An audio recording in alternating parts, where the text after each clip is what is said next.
গ্রীষ্মকালের এই গরমে তৈলাক্ত খাবার থেকে একটু দূরে থাকার জন্য আজ তৈরি করব পাঁচমিশালি সবজি দিয়ে নিরামিষ। আমি খুবই নিরামিষ খেতে ভালোবাসি, কারণ হচ্ছে নিরামিষে সব রকম সবজি দেওয়া যায়।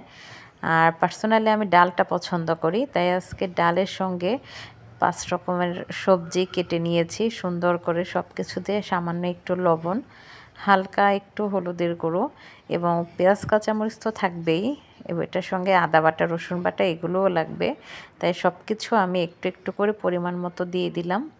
দিয়ে তারপর হচ্ছে আমি কড়াইতে আমার এই সব সবজি, ডাল, লবণ, হালকা একটু আদা মরিচ সব কিছু দিয়ে সুন্দর করে আমি ঢেকে দিব। এখন সবজির সঙ্গে সুন্দর করে আমি এগুলো মিশিয়ে দিব, যাতে সবজিগুলো, আর অবশ্যই চুলার হিট হতে হবে মাঝারি, কারণ অনেক বেশি যদি হিট একটু বাড়িয়ে দেই তাহলে সবজিগুলো সিদ্ধ হবে না, ভালো করে পুড়ে যাবে।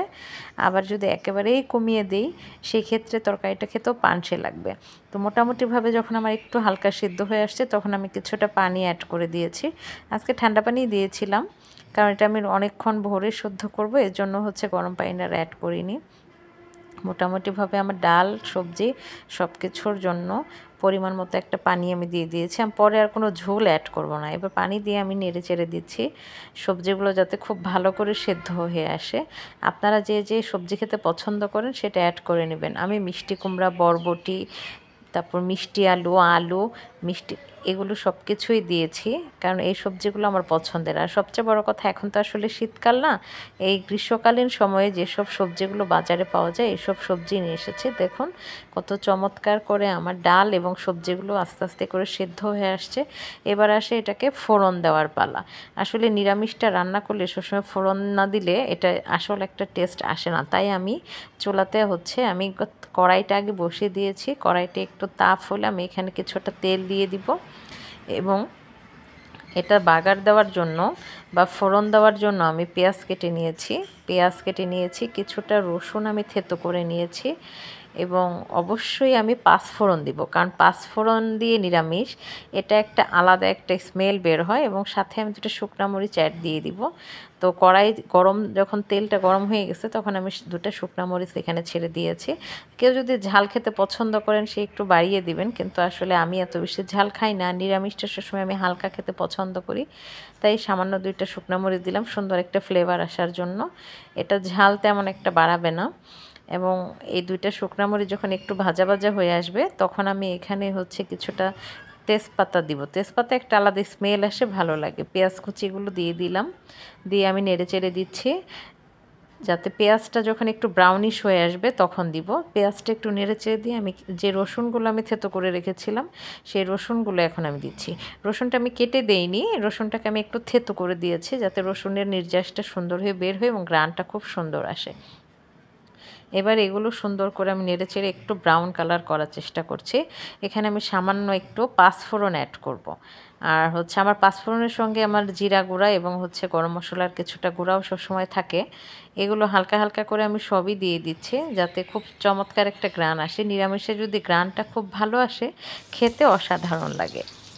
এবং এগুলো সুন্দর করে অ্যাড করে দিয়ে একটু নেড়ে চেড়ে নিয়েছি যাতে আমার পেঁয়াজগুলো, রসুনগুলো একটু ব্রাউনিশ হয়। এটা যখন একটু ব্রাউন কালার হয়ে আসবে তখন আমি এখানে সবজিটা দিয়ে সুন্দর করে ফোড়ন দিয়ে নিব। দেখেন আস্তে আস্তে করে তেলের মধ্যে আমি দিয়ে এটা নেড়ে চেড়ে নিচ্ছি। নাড়া না দিলে নিচ দিয়ে হচ্ছে এক সাইডটা পুড়ে যাবে আর এক সাইডটা কাঁচা থেকে যাবে, তখন এটা খেতে একদমই ভালো লাগবে না, তখন একটা পুরা গন্ধ আসবে।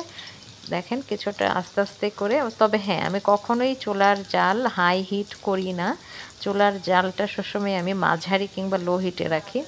আমার এটা যখন সুন্দর হয়ে আসছে, দেখেন ব্রাউনিশ হয়ে আসার পরে আমি কিছুটা সবজি এখানে ঢেলে দিচ্ছি, কারণ হচ্ছে অনেকগুলো সবজি আমি নিয়েছি, তো পুরোটা দিলে একবার আমি নাড়তে পারবো না, তাই এই অংশটা নেড়ে এই কড়াই থেকে ঢেলে দিব আমি আমার ফ্রাই প্যানটার উপরে।